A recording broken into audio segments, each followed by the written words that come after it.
Jedno z těch mohutnějších per, které vyrábí firma Schrade, respektive firma Taylor Cutlery, na závit.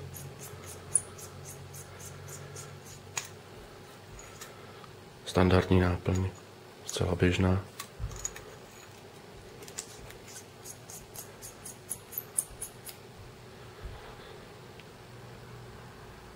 To pěkně přesně vyrobený.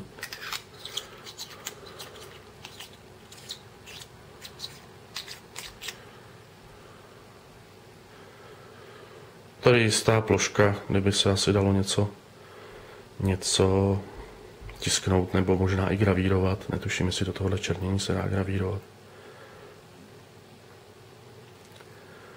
Hrot obranný.